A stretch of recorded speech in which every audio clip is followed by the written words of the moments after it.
Hi guys, it's Joy Taylor. Welcome to another episode of Too Personal. If you haven't already, make sure that you hit subscribe.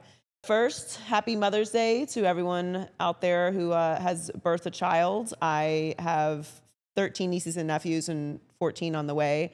They are all my children, but I'm not their mother. I'm their aunts.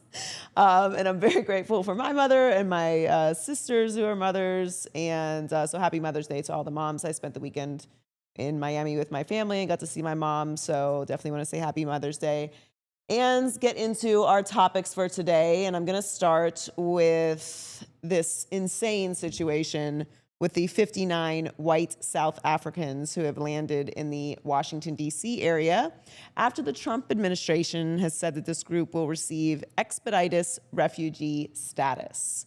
59 white South Africans. President Donald Trump has said that the refugee applications for the country's Afrikaner minority has been expedited because they were victims of racial discrimination. No, I am not reading a script from SNL. This is a real thing. The South African government has denied this, saying any allegations of persecution would not meet the threshold required under refugee law. Now, for most of the people who will support this, I'm going to venture to say that they haven't been to South Africa. I have been to South Africa. I've been to Cape Town. And I actually went to Robben Islands. And the experience of seeing the prison on Robben Island, of seeing the cell where Nelson Mandela spent decades of his life fighting apartheid and racial discrimination in South Africa, to feel the feeling of walking those halls with, by the way, a tour guide who was formerly a prisoner at Robben Island, to then be reading off of a card explaining that we are now taking refugees from South Africa that are white because they're dealing with racial discrimination. I don't really know if I have the words to describe how blood boiling that is. I know that this administration is by the day trying to outdo every Simpsons episode that has ever predicted the collapse of society perfectly. I know that we are dealing with the repercussions of the deterioration of the education system in this country and a meticulous job at propaganda to convince the people that support this regime, let's just call it what it is, that the true enemies are Black and brown refugees and immigrants. And now we are importing white South Africans to the United States of America, and they're being given refugee status.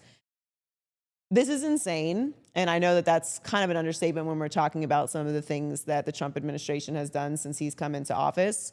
But I really, really encourage everyone to read a book. Just read one page of one of the books that they're trying to ban, because I cannot even bear the thought of having a conversation with anyone who is going to defend this while we're dragging people off of the streets with no due process and then shipping them off to countries that they are not even from, to prison camps, whilst they're not even criminals, and at the same time bringing in white South African refugees because they're suffering racial discrimination. Don't talk to me about how aligned America is with the future.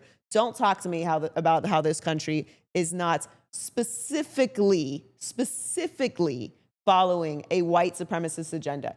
It is nonsense. This is a fucking joke. This is a joke. Every other day, we're seeing a video of ICE breaking people's windows and dragging them out of their homes, tearing children away from their parents, and you are in the open proudly bringing in refugees from South Africa. Do you have any idea what has gone on in South Africa? Read a fucking book. This is a joke. We have a long, long regime ahead of us, so buckle up. I know the tariffs and all the other shit was crazy, but very rarely does this administration do anything that surprises me, and that one kind of took me off guard. So switching gears completely to this BuzzFeed article that was released over the weekend, women are sharing the moments that they realized they really didn't know their partners, so they're divulging details about affairs, financial dishonesty, and decade-long secrets, which reminded me of one of my biggest fears in relationships. I've always said that it terrifies me, the thought of spending spending a life with someone or spending decades with someone and investing time and energy and, compromising for a partner only to wake up one day and they're a completely different person.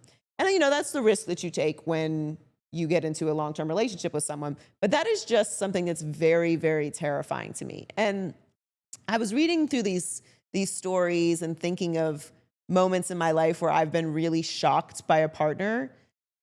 But I don't know if I've had exactly this experience. Like I've found a partner's search history and been pretty alarmed to find out that he watches about 10 hours a day of Asian porn.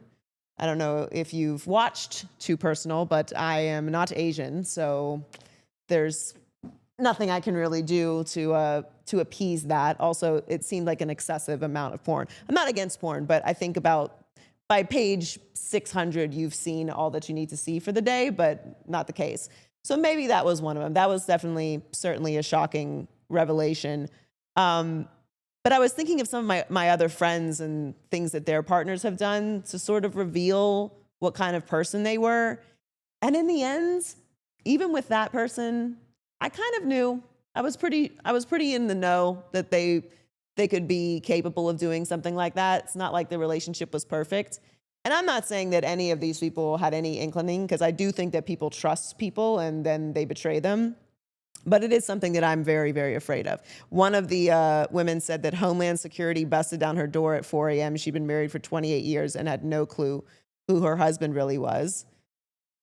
That's crazy. Another one said, both women were long distance. After she went to bed one night, I was having a chat with her friend and things started to not add up. Long story short, I found out she was cheating on me with her male cousin. Yeah, I don't know if I have any of those stories. But it is an interesting article because it is a real fear of mine that would be a very specific type of heartbreak. To me, there's two really big betrayals. One, waking up one day and being a completely different person. And two, using something that I tell you in confidence to hurt me. Those are two of the biggest betrayals that you can do. There's lots of other ways you can betray people. You can steal their money. You could cheat on them.